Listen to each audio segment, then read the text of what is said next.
is Geek Gab with your hosts, Dornall and me, Daddy Warpig. We are back. Geek Gab for Saturday, March 5th, 2022. And it is another grand, glorious, and great day in this awesome republic of ours. Dornall, a lot of bad news around the world today, which legitimately makes me so sad. But I'm glad we could provide an hour and probably 10 minutes of entertainment for our awesomely educated and unusually intelligent audience, if I can get my tongue untwisted and unstuck from the roof of my mouth. How was your week, man? Hey, my week's great. Since you brought it up, I'm going to mention I have stepped away from frivolous internet this past week, and the timing couldn't be better. Apparently, there's bad news around the world, but everything's good here. You've stepped away from the internet, and I got kicked away from the internet last night. Are you banned again? I got banned from Twitter, and this time it wasn't even a 12-hour, 24-hour ban. Because you remember last time I got a 12-hour ban that mysteriously turned into two 12-hour bans with abruptly no warning. This time I got a week ban starting last night. So I've been off Twitter now, or will be off Twitter. Twitter has said, you are undesirable. We don't want you on our site. The dumpster fire of the internet, okay? The ghetto of the internet. The graffiti-ridden slum of the internet with tents lining the street and homeless people shooting up crack into their eyeballs of the internet has decided that I am too scummy to have on their site, okay? That's how bad whatever it was I posted is. They want me off the internet, off of Twitter for a week. And we're just hoping it doesn't turn into a 2-week ban. Well, I'm on my 12th 30-day ban on Facebook right now. So I'm in the gulag again. If you want to join my gang for protection, we have whenever we go in the gulag, you want to establish dominance. You do have to get a face tattoo though, but don't worry, it's classy. It's a manatee. It's pretty cool. I can't wait to see yours. I'd love to see that. Is there a Shiv of the Month club there? Yes. Yes, you join my Shiv of the Month club, and every month we supply a quality Shiv for all your stabbing needs. I mean, in December you get a real silver spoon, just perfect. Well, before that, before I showed up in the Facebook gulag, there was the Dollar Shiv Club. The Dollar Shiv was just cheap, and we took them out. So it's Shiv of the Month. Steve one. Oh, I got to point this way. Steve one time was my my employee of the month. That's right. That's right. So,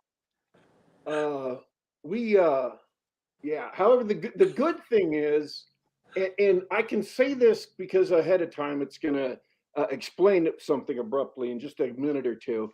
I can say this, that it will give me a lot more time to work next week.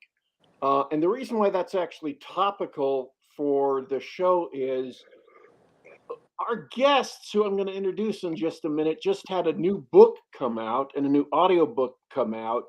And I was bound and determined to read it before the show so I could intelligently discuss it. But last night, instead, I got into a work jag and I kept on working till 3 a.m. And so I didn't finish the book. But now that I don't have to go on Twitter, that part of my job has been put on hold for the next week. So I can actually finish other stuff in addition to work. Speaking of which, folks, you may have noticed the names on the bottom of the screen. those are not accidents. We have Steve Diamond and Larry Correia. Larry, believe it or not, for the second time, 7 years ago, when the show was brand spanking new, came on Geek Gab. They have just released a brand spanking new book that is available at all the better bookstores, all the real bookstores. And you may ask how I determine these are real bookstores. I determine they're real bookstores by whether or not they carry the book. If they don't carry the book, they are not, in fact, real bookstores. It's a quick rule of thumb you can check. Yeah, I don't really do well in bookstores that like have, if they're selling healing crystals at the counter or like yoga scented candles. No. No, I don't do well in those stores. But most stores I'm at. So they are here to discuss their new book and to discuss, which I'm going to pull out from my sleep deprived brain. I wasn't kidding. I was up till 3 a.m. and so I didn't. My brain is just battered into pieces. But Servants of War. That's right. Oh, they're nodding. That means I must have got it right. They're not looking mean and killer, and Larry owns a Tetsubo, so you know. Oh man, I would have got it's upstairs. I would have had it here for the broadcast if I'd known I needed special effects. So you know, he really can do damage. So, anyways, we're going to discuss their book and whatever else comes up along in the discussion. And then, of course, Steve Diamond is here on the show because he's the author, and he has graciously allowed Larry along for the ride with his. That's right. In the novel. That's right. We have. This is your spot. This is your spot to jump in, John. I'm sorry, I'm blown away. I'm trying to think, what is the Geek Gab going to be like now that we've introduced props? I don't have a Tetsubo or anything, but I'll get something good and I'll turn on the camera. You don't have a sword on a wall hanger? Look, man, I gave up all my nerd cred a long time ago. Oh, that's right. John called you a fake geek girl last week, or a fake geek guy or something, didn't he? Yeah, because my knowledge of comic books isn't vast. No, I turned in my nerd cred card. I don't do swords on the wall. I don't do T-shirts with logos and things. I'm plain T-shirts and no swords here. Sorry, guys. Am I geek enough for the Geek Gab anymore? Who knows? Anyway, I can bring up this page for you guys. I'm gonna move you guys' beautiful faces over and share this screen in a second. So this is cool. Just so that you guys know, I like to talk about me sometimes, and I am not a reader, so this is cool news to me. I did read, full disclosure, I read the first Monster Hunter International book. It's okay.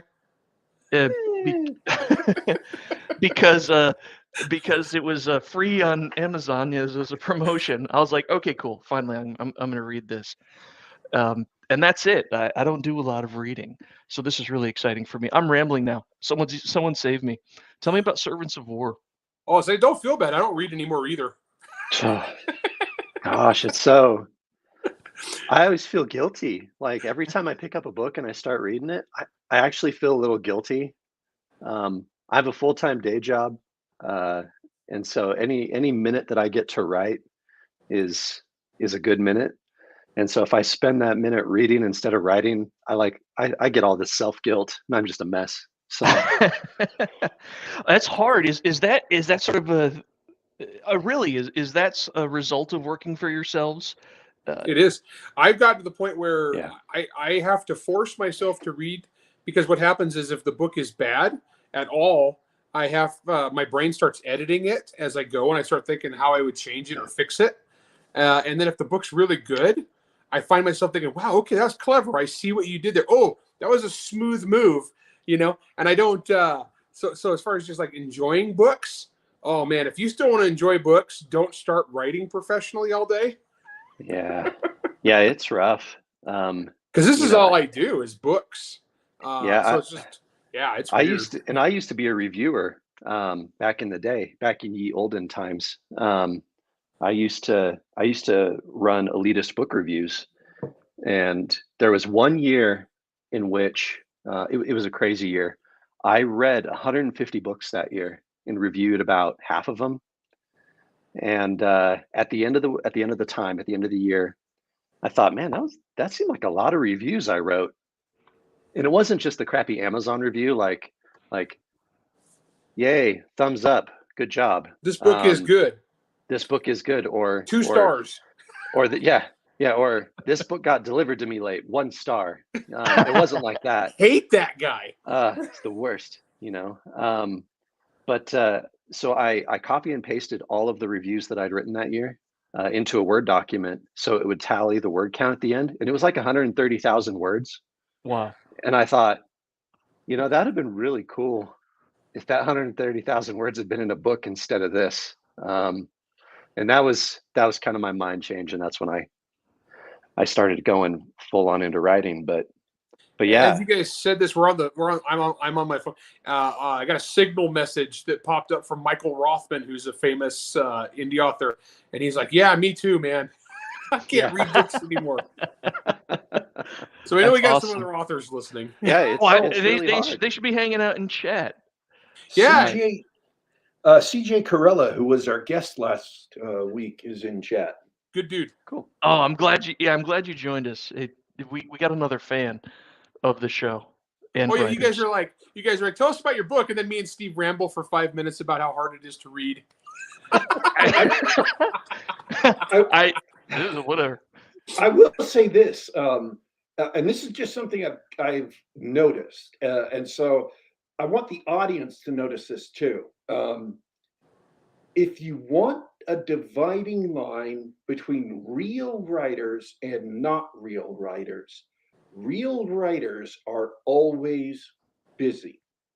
Always. So every real writer I know, Nick Cole, John C. Wright, Larry, all my friends who are writers, they're always busy. So the people who have time to sit around complaining and not writing or not doing other things related to the business or not taking time off from writing, they are not real writers. They are posers. Yeah, I actually took this weekend off to escape because I was just in too deep, and my wife just basically grabbed me and said, "Come on, we're going." We went to a national park for a few days. I got up about the time you went to bed, so I could be home in time to be on this podcast and have internet. But no, so we're just so busy, and you're writing all the time, and you're thinking all the time, and sometimes you just get too spun up in it. And that's what family members are for, to come along and say, "No, you got to step away from the computer for a couple days. Let's go." And so Bridget dragged me to Bryce National Park, and we just like hung out to not be writing for a couple days. Yeah, I end up taking all my PTO for work for my day job. This is where I'm at. I'm in my office at work right now because my home internet was giving me fits.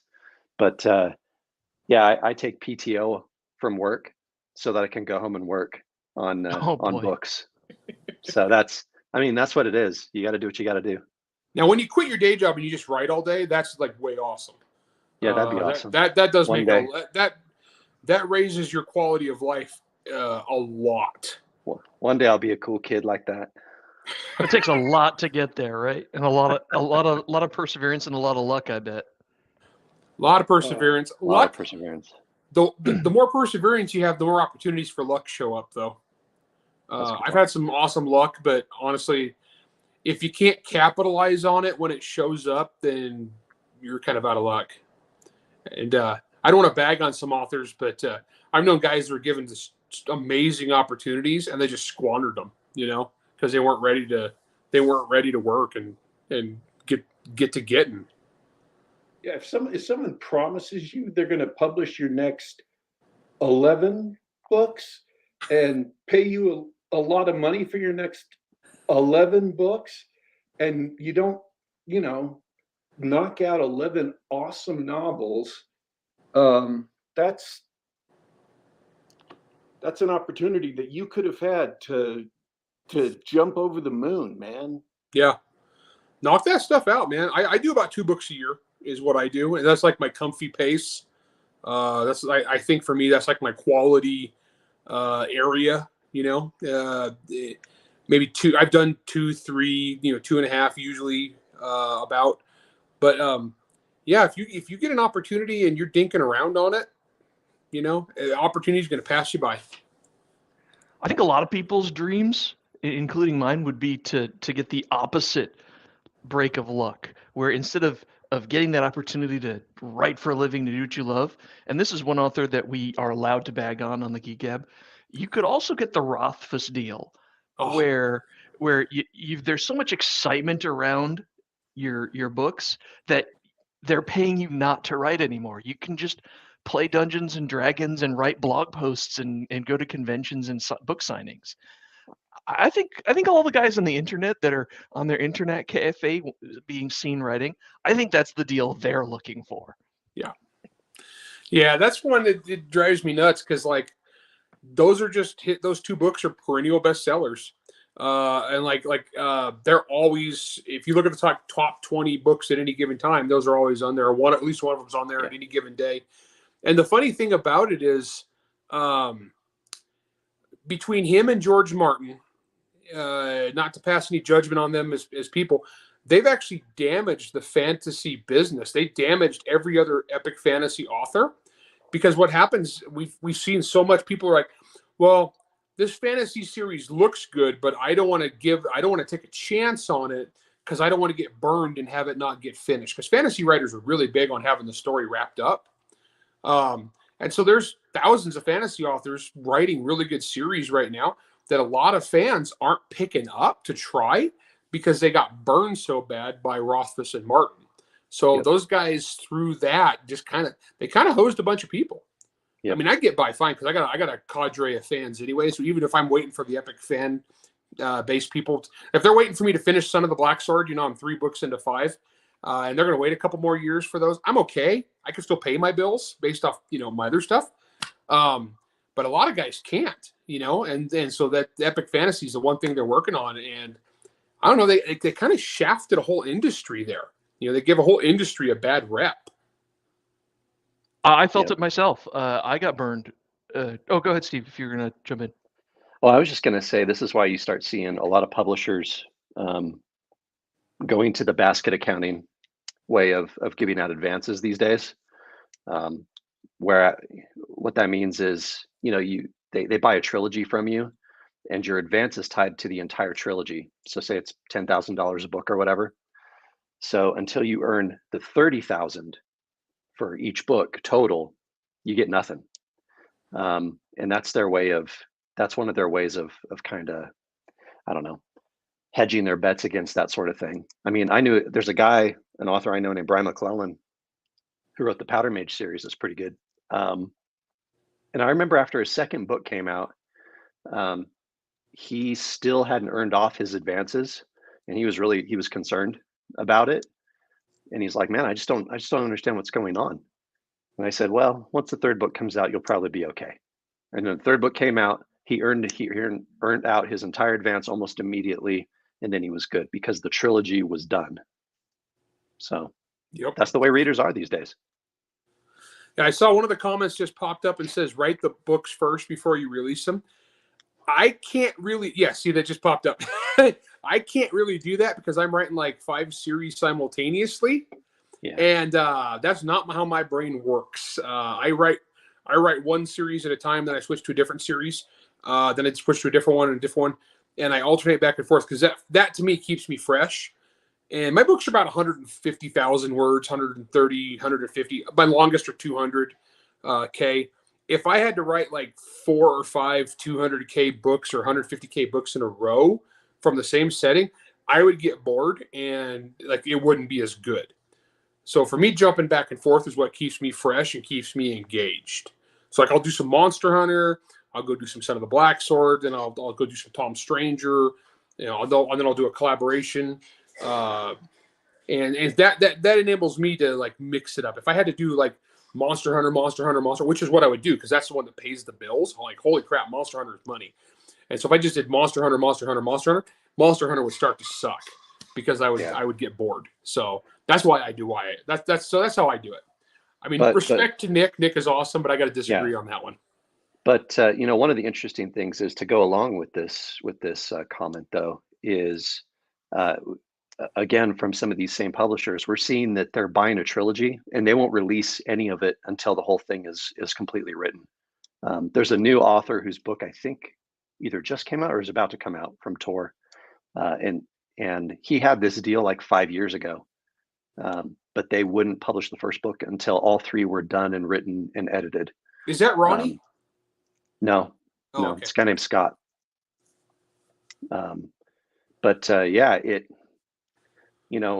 Different strokes for different folks. I mean, for a lot of people, if they can do this sort of thing and have it all squared, then cool. But I know like Larry, I would get bored if I had to just write only one thing for a long time. I don't know. I guess that's why it's fun to have different series, different genres you can run into. So the bad thing is if you have like a fan that really likes one and hates the other one, they're just out of luck. Sorry. That actually leads me to my follow-up question.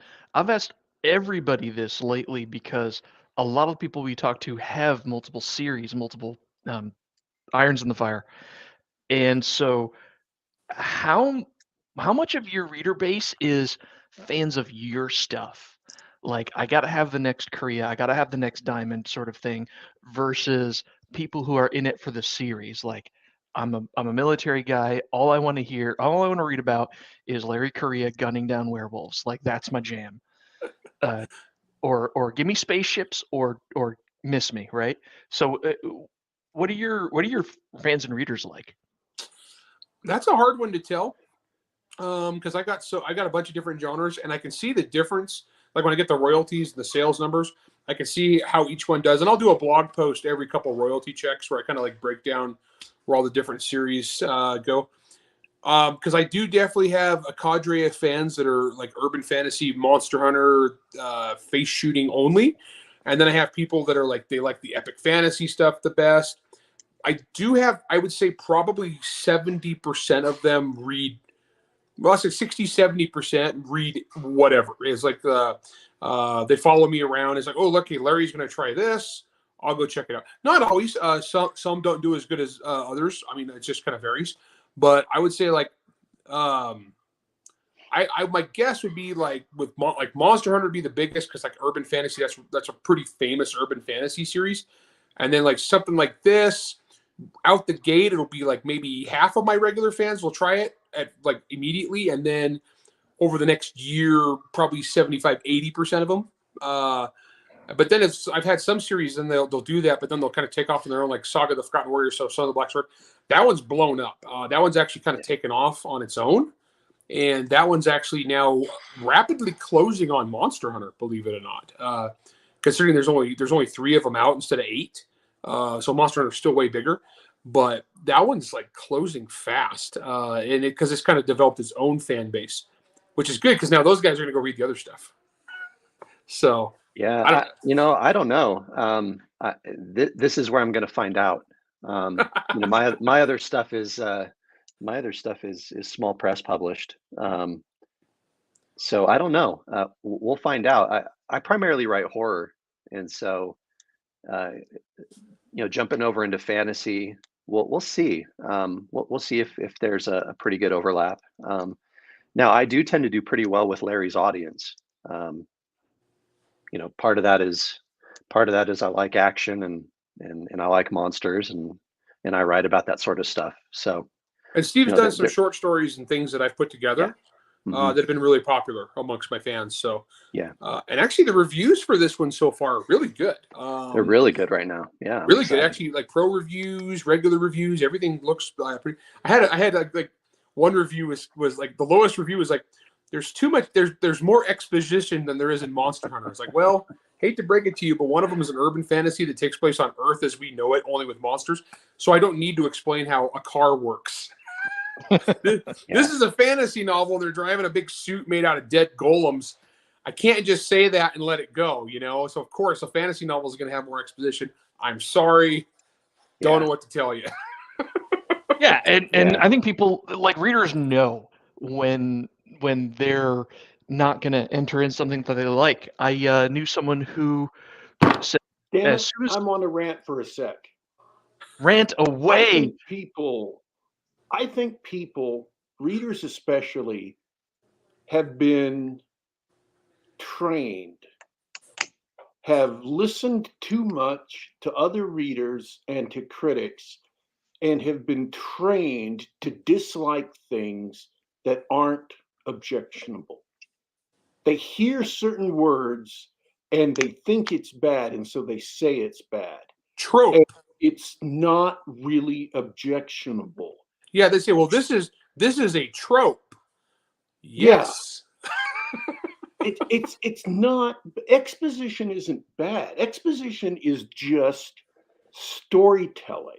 It's just part of a story.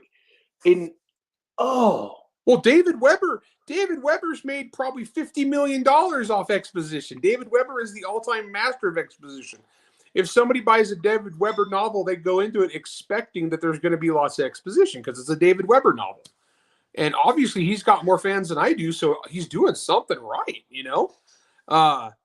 Yeah, so people are weird. A lot of times they'll take like, this is my personal hang up, ergo I'm going to put it as a negative.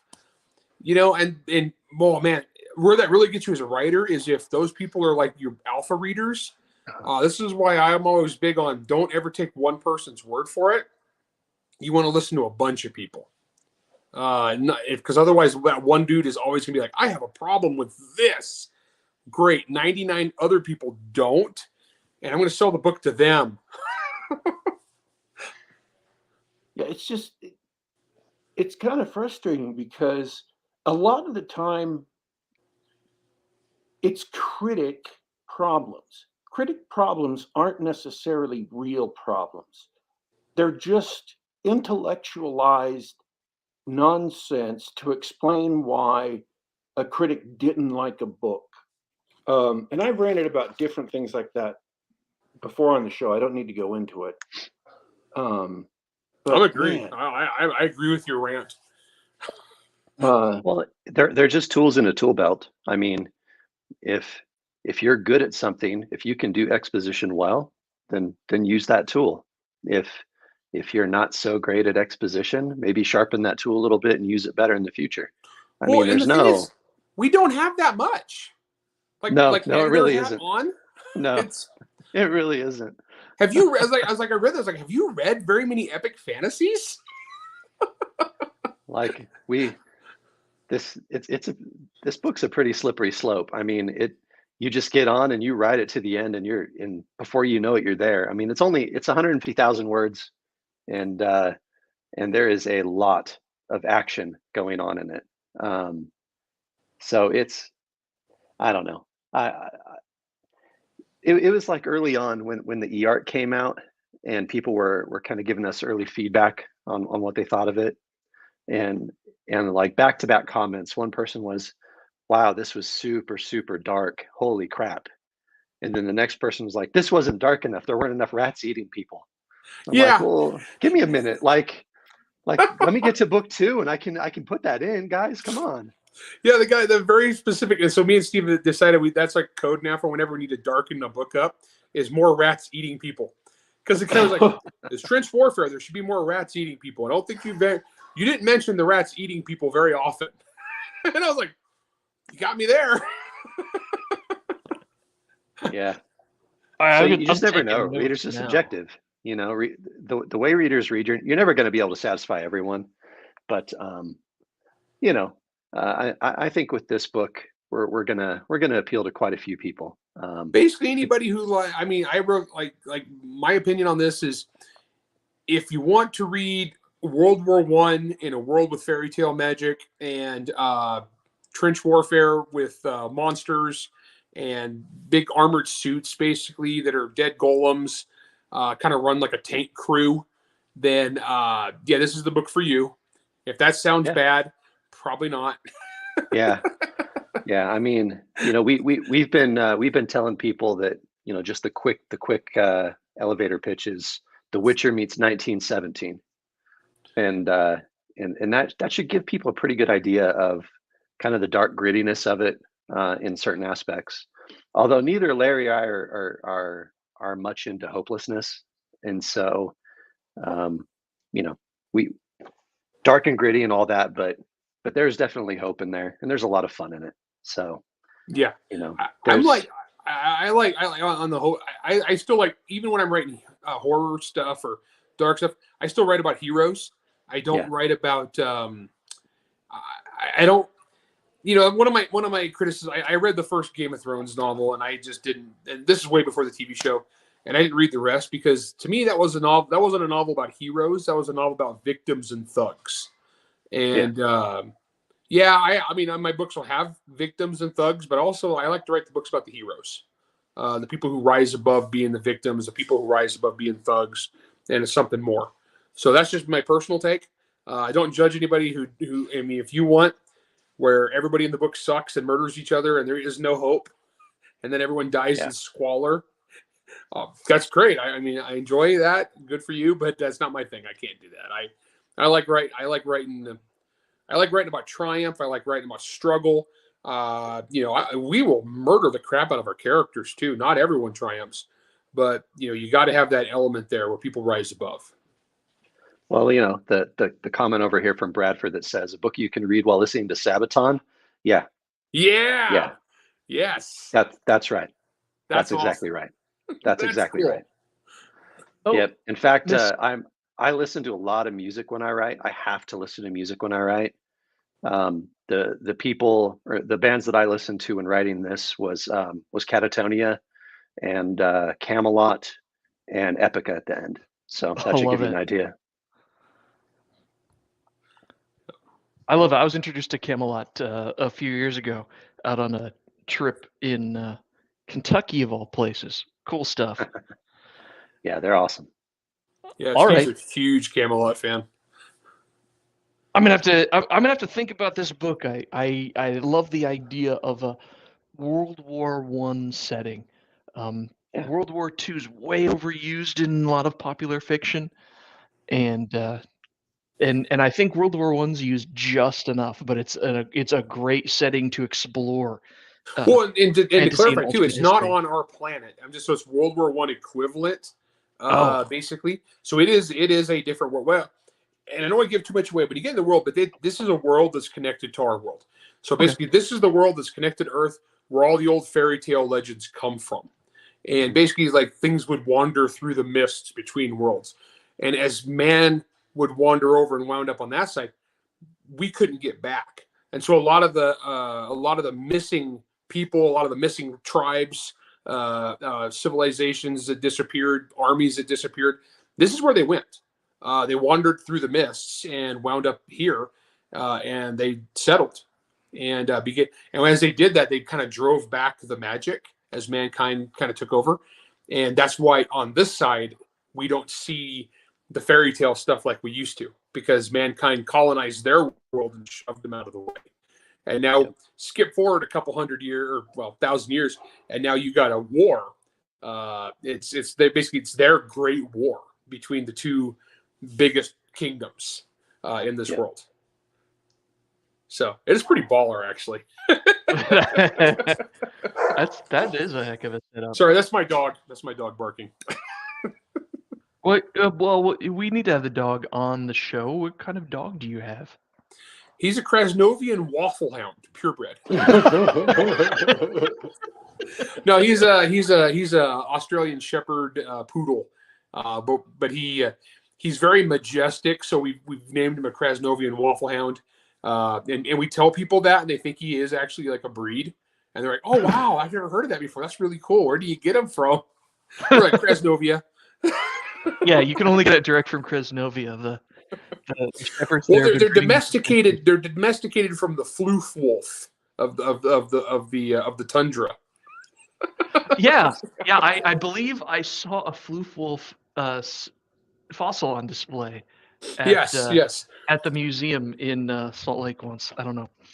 Well, I just hope all the brave, patriotic soldiers of Krasnovia are staying safe in this time of tumult. They'll work for whoever pays. Yeah. Very mercenary. So I want to say a story. Just in case there are people listening who aren't familiar with Larry and his work. Low back in the day, I was reading. Larry was completely unknown to me, and I was reading Jim Butcher.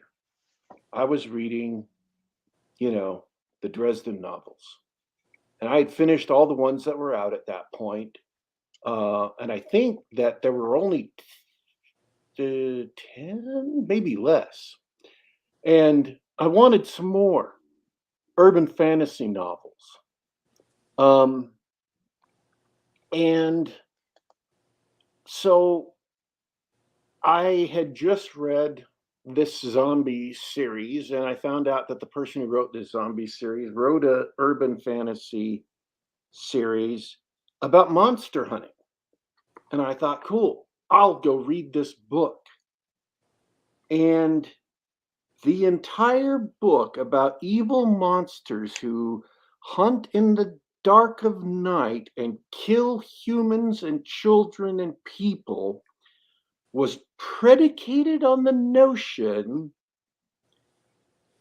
of ensuring that the monsters didn't go extinct.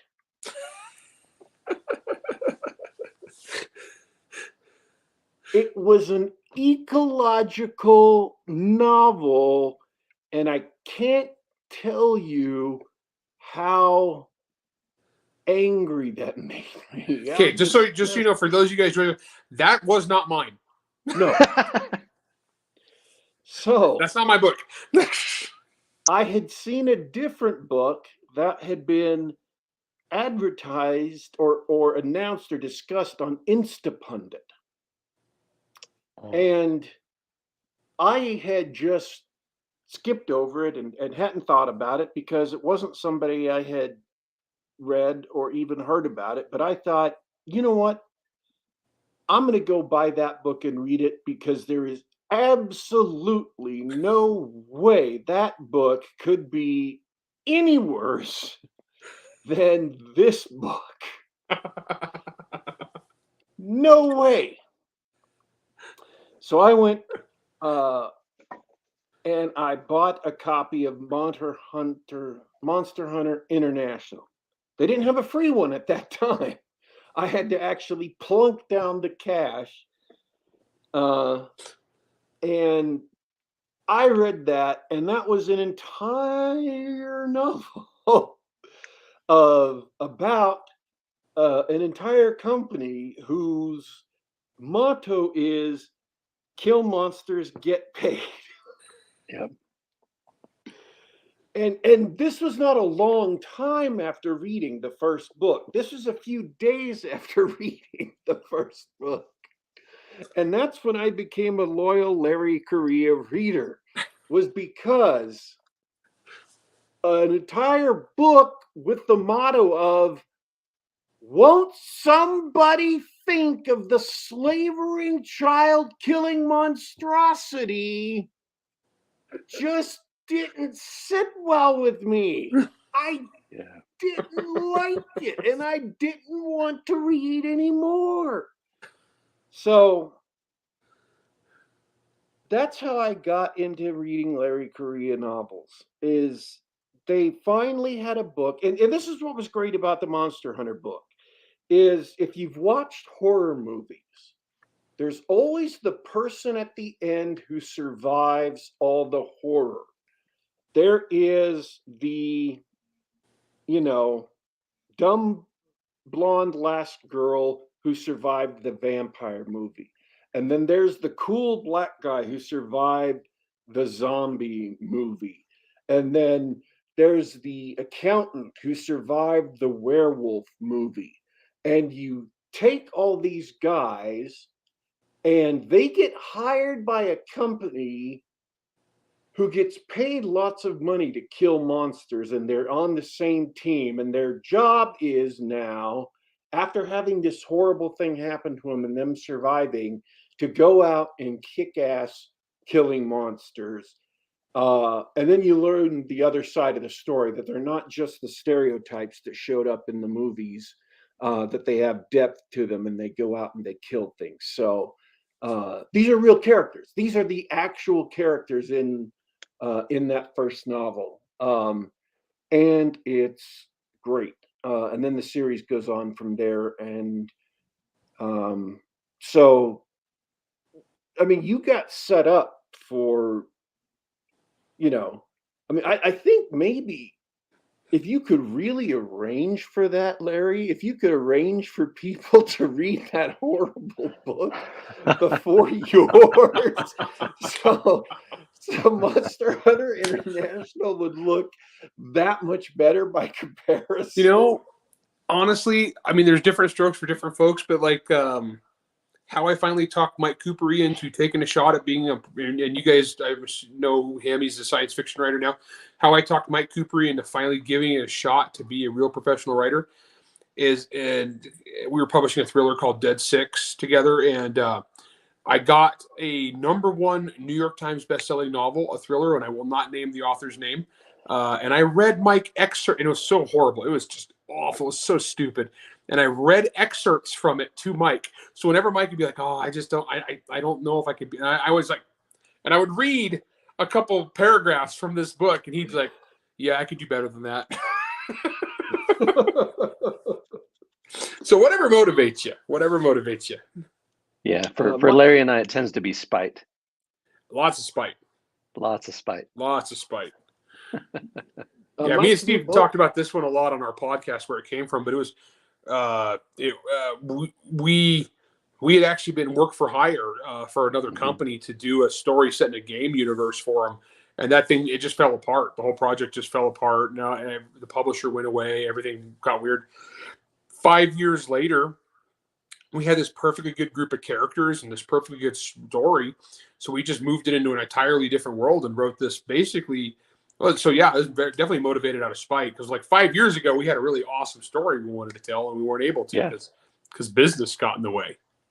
Yeah. So it was fun to finally, spitefully finally do this and make it our own world instead of their world, which we actually thought was cooler. So yeah, it was nice. We got to scrub the serial numbers off the pieces we didn't like. We're just like, yeah, we had to include that character in that one, and that character's stupid.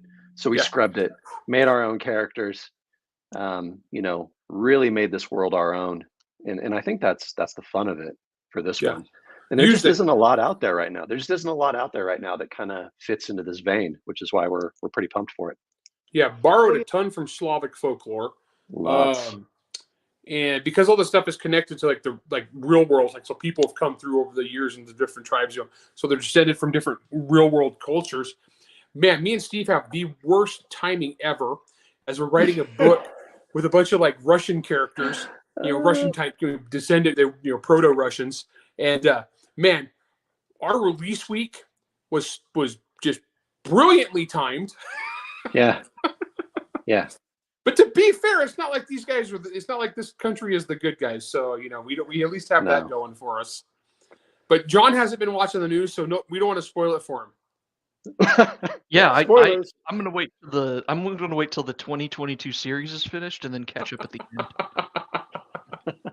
Yeah, I had a meme I passed around the other day where it shows a couple of Greys, the aliens, looking all like, what the heck is going on? And the caption says, when you go from world pandemic to World War III in 2 episodes.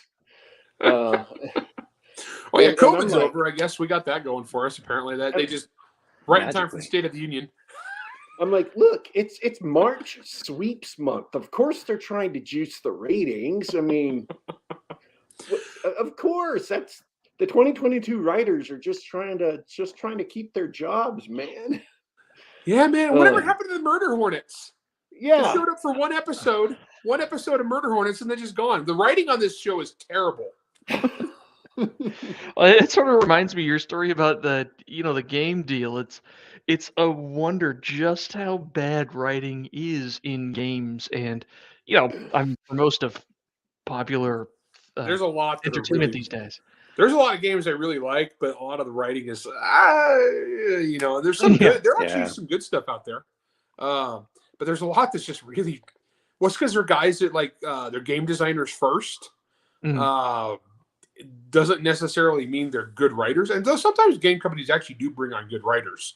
But like if you go to Gen Con or back in the days when Gen Con had a writers track, before it got woke and exploded.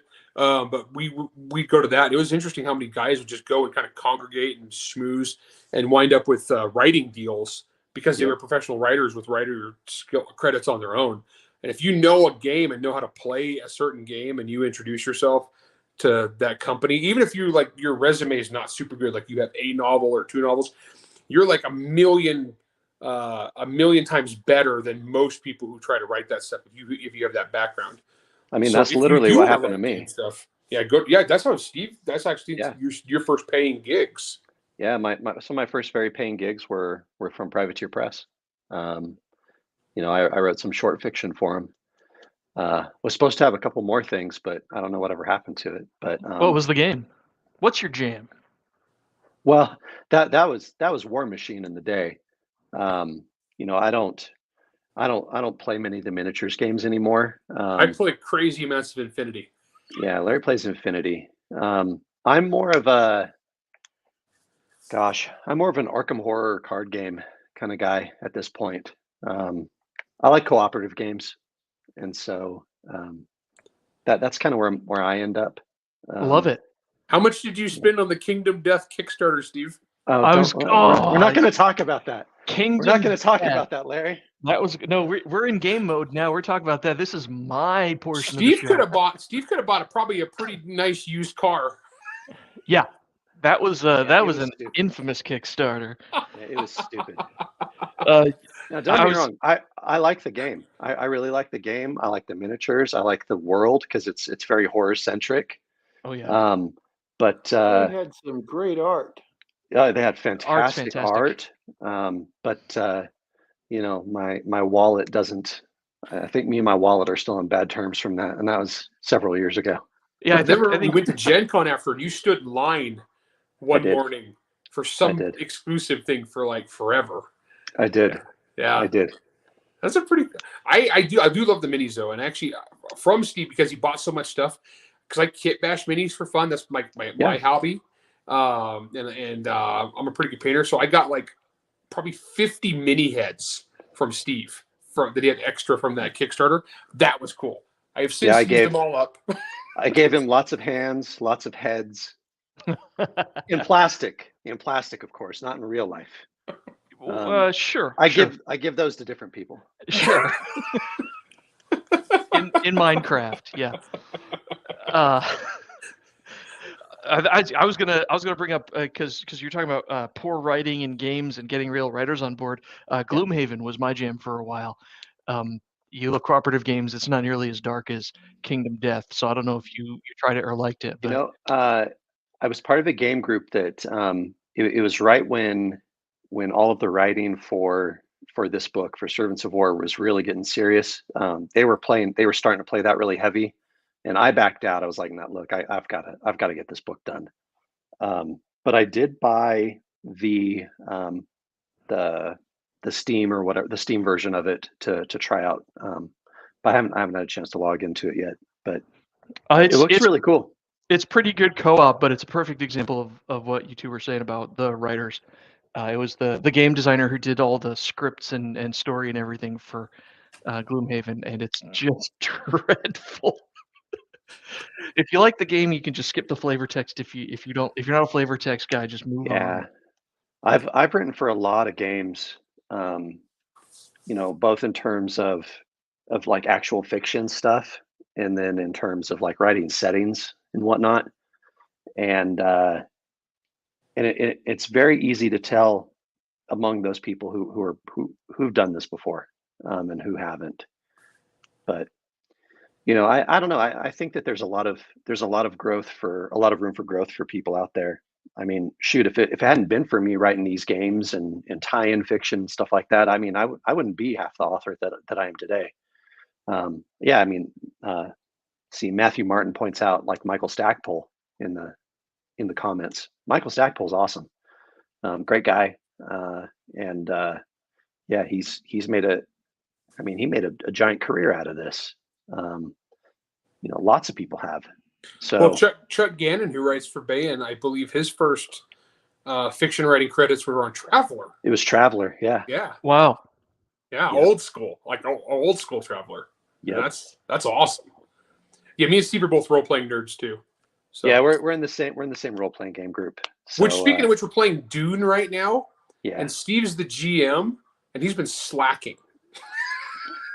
Hey. You guys, I believe we opened the show talking about how much time you guys don't have for games. So we're gonna cut Steve all the slack he needs. I'm all like, hey Steve, write a novel with me. Also keep GMing. Right. I need you to keep track of what my character's doing during the downtime, Steve. Get on it. Gosh. Well, and then right at that same time, the company I works for gets private equity funding. So they're like, my boss is like, hey Steve, I'm gonna need you to work 80 hours this week. Can you work on that? I'm like, yeah. Okay. Oh no. So yeah, that was my December. It was it's 80 even hours worse a week. too. Steve's boss is also in our game group. Oh my goodness. And he's GMing right now. So I'm like, Steve, write me a novel. And Steve's boss is like, Steve, work 80 hours this week. Also, when are we playing again? Yeah. Just like, what do you want from me? To be fair, I GM'd the last campaign, but it fell. That one just COVID killed that one. Like no one could ever go. Campaign. And then every time we'd get together, one of you would almost die. Yeah. It's like, hey, he's on a ventilator. Oh, fair. So I heard through the grapevine, and then I saw it confirmed through a post that there was something secret coming up later this month. Is that something you can talk about? Or? I can a little bit because we've teased it now. I have Everything Epic is a board game company, and they did Rambo, Big Trouble in Little China. Great guys, and we've teamed up, and they are doing Monster Hunter International minis and a skirmish game. So as of right now, we have 4 factions from the books: Monster Hunter International, the Monster Control Bureau, Lord Machado and his minions, and vampires. And so we're doing a tabletop skirmish game with really cool minis, and very exciting stuff on there because I'm a mini dork, and I will be painting one set for the Kickstarter. Because you understand, guys, I don't. People try to get me to do commissions and stuff. I don't sell my minis ever because then like hobby would become work, and I can't ever do that. So I just like to paint for fun. But I am doing one set for that, and so we got Owen Pitt minis, Earl Harbinger minis. it's pretty cool. So that's coming. Don't have a lot of details yet. As people are asking like time, like when's it coming out? What's it going to cost? I can't say anything about that yet. That's I'm just the dude that makes up all the monster stuff. But yeah, so I'm really excited about that because we got some hardcore gamers listening to the show, and they would love to know more about that. Oh, I'm super pumped because I'm a mini nerd, and so they've been sending me the renderings as we've gone, and I for approval and feedback and stuff, and it's been awesome. And so I'm actually really excited about that. Like you guys are saying, sorry, I'm not just a mini painter; I'm a kit basher. So for every one complete mini I buy and just paint, I buy like 3 of the same minis and then diamond saw them into pieces. I'm a kit basher who doesn't do 3D printing to put it back. So I'm a metal kit basher. I'm old school. So getting to do my own minis of my own characters from scratch, super cool. Very, very excited. I can't imagine. I'm not a minis guy at all. Other than appreciating fine work. Every role playing group should have one mini painter in it. And you're taken up right now. Like you're not. Well, yeah. It's the verse. So Steve knows he's had games. Yeah. One time, Steve ran a World War II Cthulhu game for us, and I painted how many American? So I painted 101st Air because we were the 101st Airborne. We were fighting Nazis and Cthulhu monsters. How many minis did I paint for one session, one battle? Oh gosh, let's see. There was our squad. There were half a dozen vehicles. There were some stuff, some kind of hybrid mech monster things from Dust Miniatures. Regular bolt action soldiers. Yeah, I built a table. I built a factory table, a World War II. It was a train yard and a factory, and I got old model trains for the train yard. And I painted about 75 Nazis for us to kill. Yes. I painted a tiger tank. I painted a panther tank. There's the only thing more satisfying than killing Nazis and monsters is painted Nazis and monsters. Yes, exactly. For one battle session. One session. Wow. Yeah. Well, I mean, well, you truly love what you do. Wow. Was that said, my kids have used those a lot. They've been used in other role playing games since. I've used them for one-offs too, so they got used. Yeah, I run a lot of one-offs. For like if nobody else in the game group, like we have like a weird schedule or whatever, I'll run like a Delta Green game or Savage Worlds game or something like that. So if the guy running the current game happens to be working 80 hours a week, we run a one-off. So. Well, it's cool too because we started the campaign and then the Dune movie came out. And we all watched it. We're like, yeah, and then just life is hard. I'm excited though because we're gonna play again soon.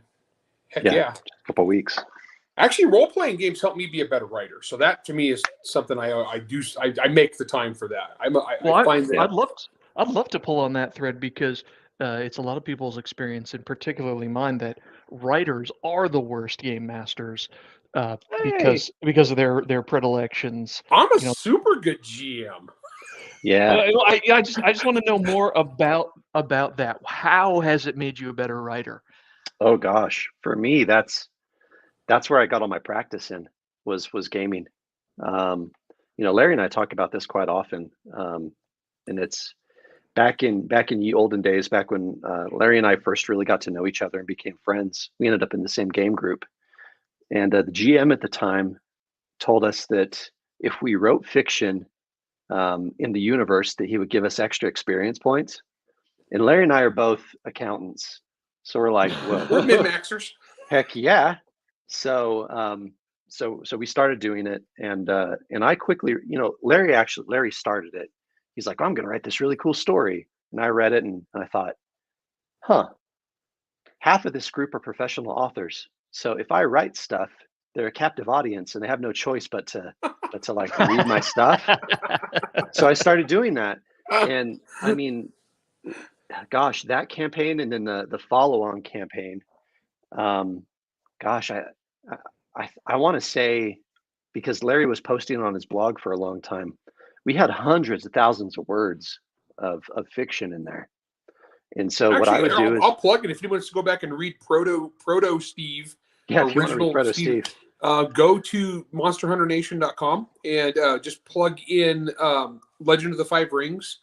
We had 2 campaigns. The first one was called The Burning Throne, I think. I think it was The Burning Throne. Yes. Don't make Taco Bell jokes. We all did. No. Oh, I had one queued up. Nope. Oh, I had one queued up. Nope. You I know he stuffed me did. on that. And as soon as Dan said, "Well, this is the name of the campaign," we were all like, because at heart we're a bunch of 12-year-olds. And then The Drowning Empire was the one I GM'd, and so that was we wrote like a novel worth of L5R game fiction. But and so what I would do is after every session I would write like, okay, well, I'm going to write something very horror in this one. or I'm going to write fantasy, or I'm going to write like a very somber piece, or I'm going to write like a romance piece or whatever, because I had a captive audience. They didn't have a choice but to read my crap anyway. So I just kept writing and writing and writing, and it was around that time that I had my first short story sale, and then it's just kind of snowballed from there. So, hey, I'm a big proponent of it. I mean, and then from a storytelling perspective, when I GM, I look at it. I structure my campaign like it's a big story. I kind of storyboard stuff out either by hand or in my head, and I present it that way. And I'm like, okay, well, where's the twist going to be in this episode, kind of a thing.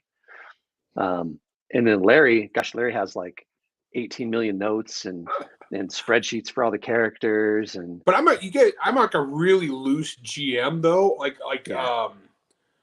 I'm very much rule of cool as we go. So I'm changing stuff on the fly all the time based on whatever the guys think is awesome.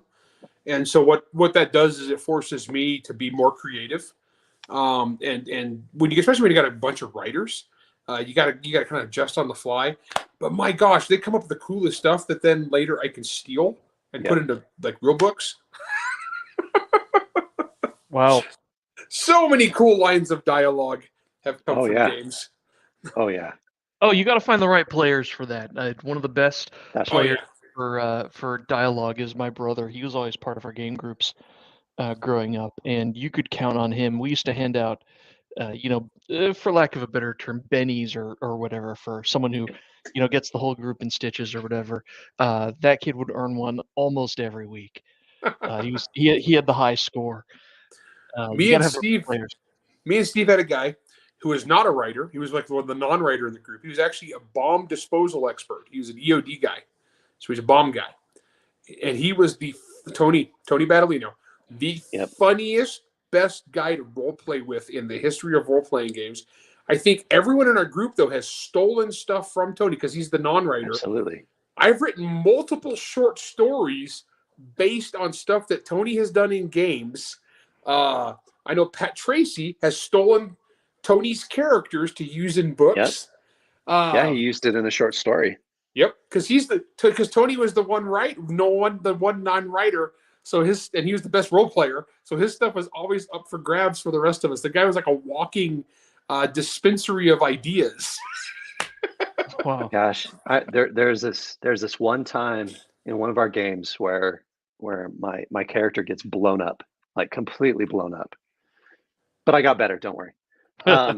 And Tony, because he worked in EOD, he went to his shop at work, and then the week after our game, he sends this long email where he'd input all the specs of the explosive into his bomb computer, and then was giving all of the stats on like how, like, well, at 100 feet Steve would have been vaporized, at 50 feet he still would have been vaporized, at 150 feet he would have just been dead, at 200 feet, and he just listed it all out, because that's the kind of guy he was. He was super fun to play with. Even better, it wasn't 50 feet. Your character was holding the bomb. I was holding the bomb.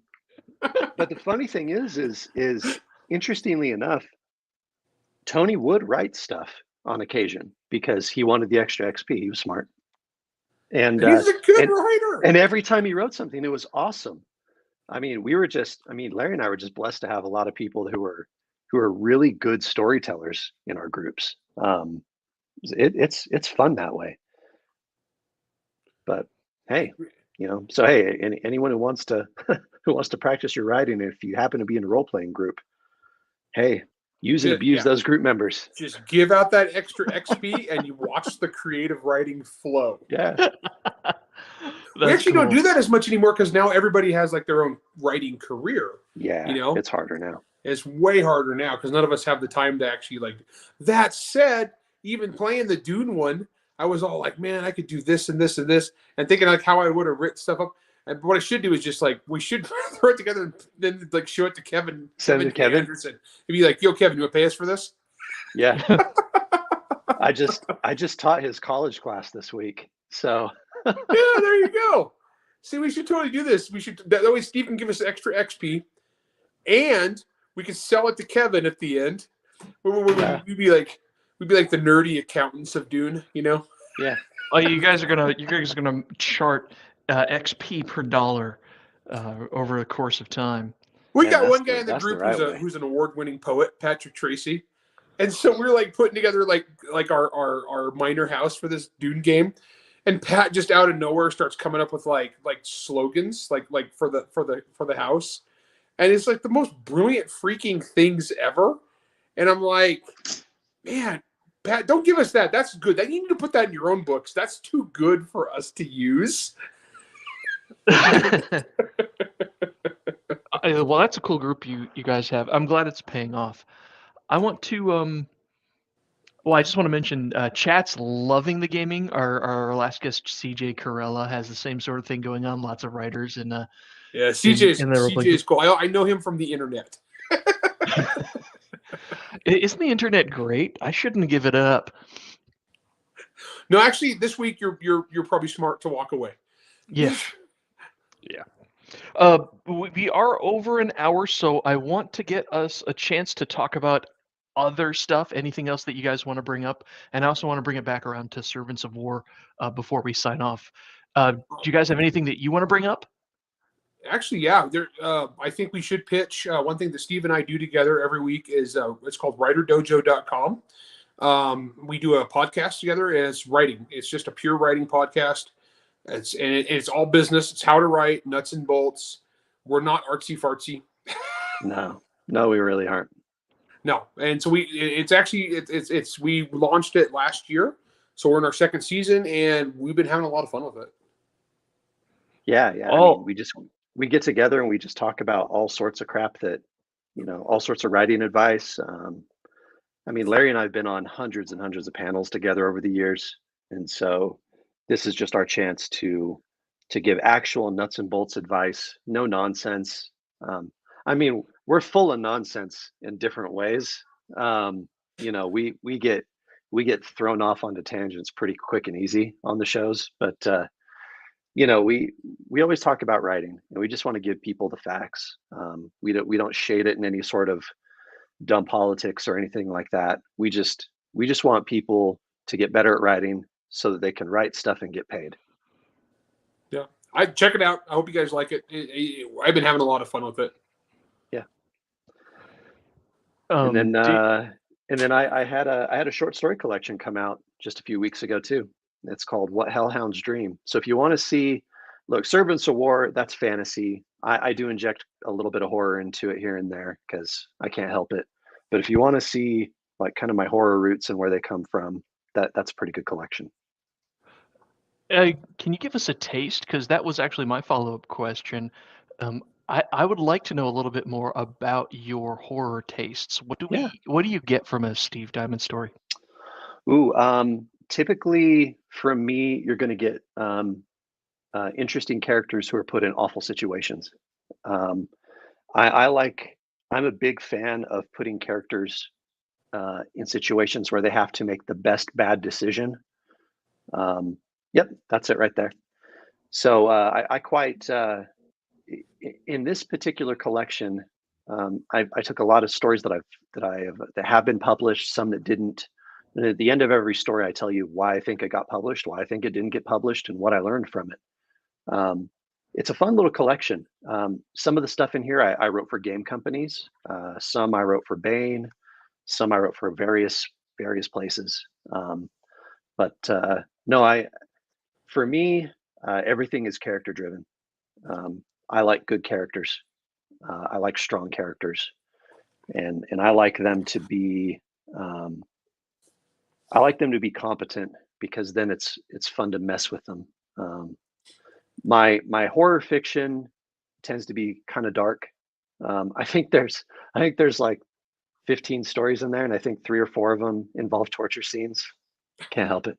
I was always told, write what you know. I mean, what do you want from me? But you are the dungeon master, after all. I am the dungeon master for all intents, and I game too. And he's an accountant. For accountants, torture comes naturally. So one of the stories in here I wrote specifically after going through a really rough audit at work. And so I wrote a story about an accountant during a Roman Empire who goes and murders a bunch of people. So look, you gotta do what you gotta do. But for me, horror always ups the stakes in any story that you put it into. Horror's a tool in a tool chest, and so if you want things to be a little heavier for people, a little harder for people, you inject horror, and so that's what these stories are about, and that's what I did with Servants of War was I injected horror everywhere I could. As And sort I of a nutted it up. gun nutted it up. That answered my follow-up question. What was the division of labor here? Who added Oh what? gosh, And it sounds wonderful. Oh gosh, that's actually yeah. We actually did a whole for- episode of our podcast where we went through line by not Yeah. line by line, but okay. So fast version is we came up with the idea and brainstormed it together over several sessions. The first of which were 6 years ago. I did the detail outline where I did a scene by scene outline. I kicked that over to Steve. Steve did first pass rough draft, which actually, so that is the big chunk of time consuming labor. It goes to Steve. So Steve put a lot of hours in that.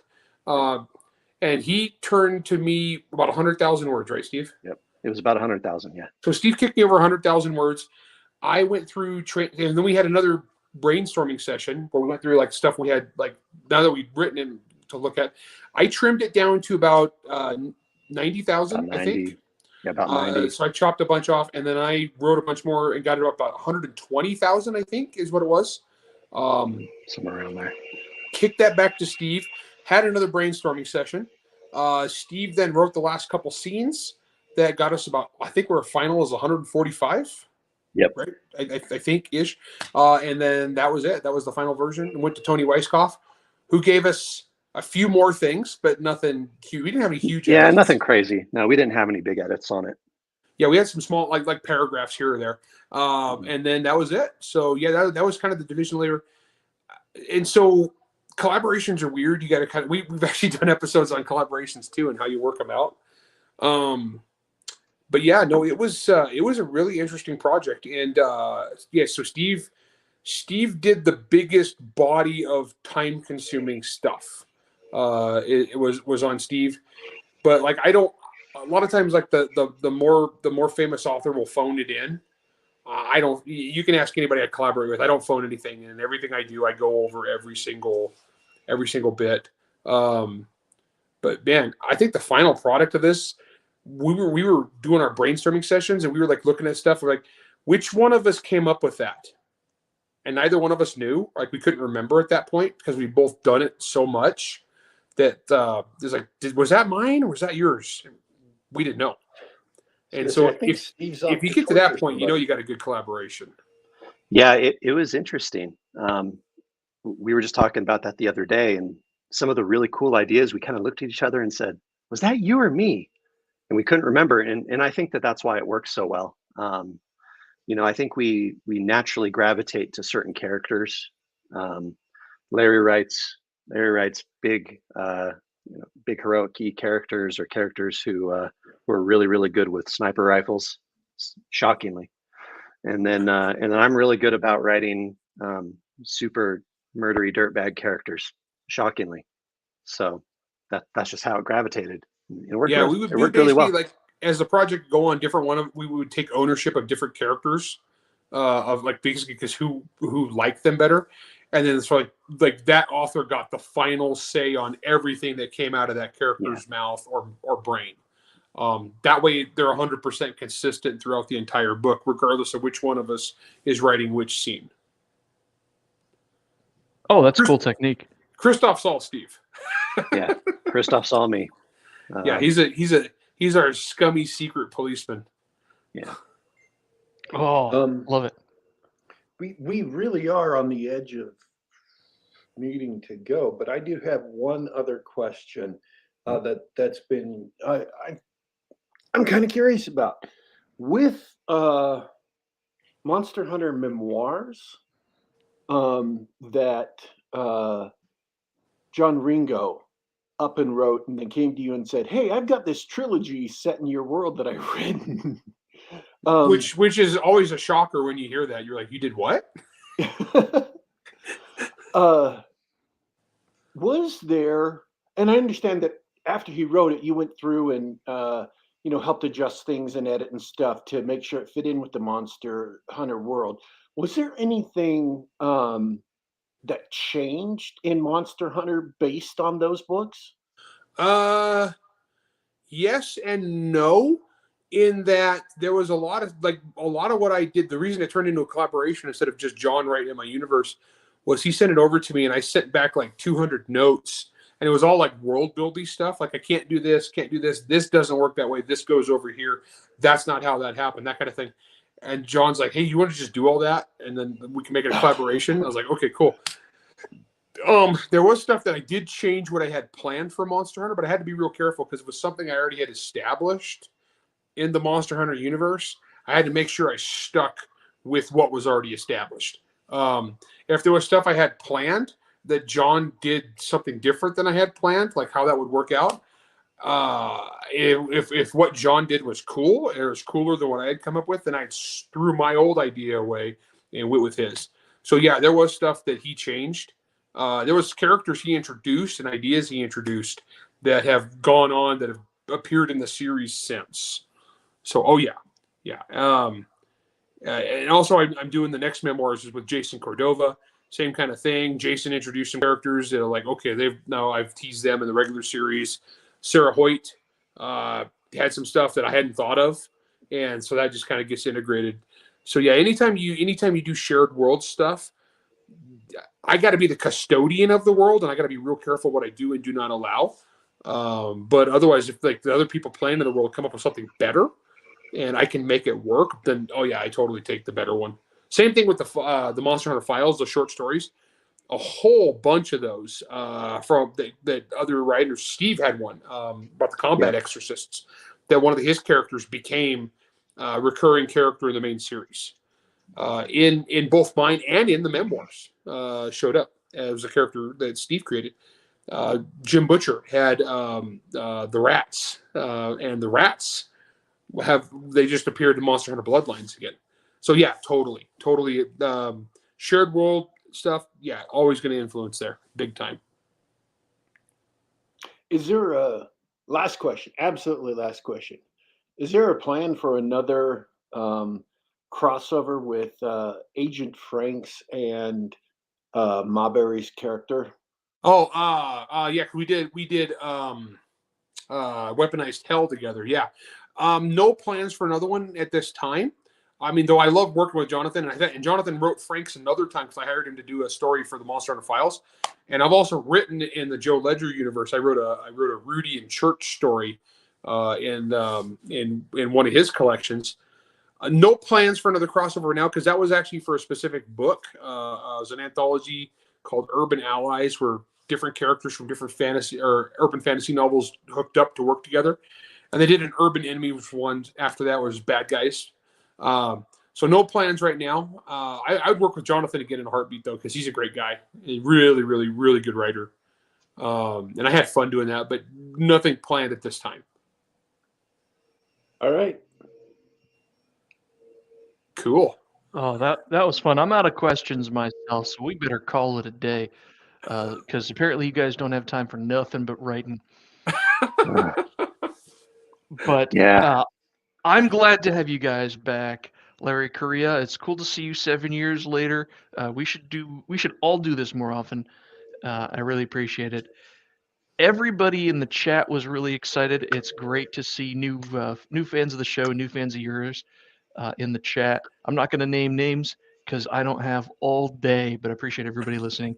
I hope everybody checking out this later really enjoyed the chat we had. I particularly enjoyed the gaming chat, and I could go all day on that, but we better move on. Oh, me and Steve could do just that for hours. Hey. Oh, yeah, I anytime. did. I do want to plug. I'm gonna plug someone else's channel for right now. If you guys aren't following the Joy of Wargaming on YouTube, That's a great friend of the show, author John Mollison. He's a huge miniatures wargaming guy. He's always trying out new systems, old systems for the first time. You guys should love it. I heartily recommend that to you and everybody listening. But with that out of the way, I hope everybody who's interested in the guns and horror fantasy of Servants of War checks that out. You've definitely piqued my interest, and I'm not much of a reader, so I really appreciate you guys coming on. And with that, I'm going to quit rambling and let Daddy Warpig send us off. All right. I want to thank Larry and Steve for coming on the show. Wish them all the best of luck with Servants of War. I want to thank everyone who came in and listened live. This has been Geek Gab. We're here just about every Saturday, just about the same time. That is 2 p.m. Eastern, 11 a.m. Pacific. YouTube.com/GeekGab. That is YouTube.com/GeekGab. Or you can get us on the Apple iTunes Store, on SoundCloud.com, or on the Google Play Store. Just do a search for Geek Gab. You can get us on the device of your choice, or just listen to us on the web. We are signing out for today, but don't you worry, don't you fret. We will be back.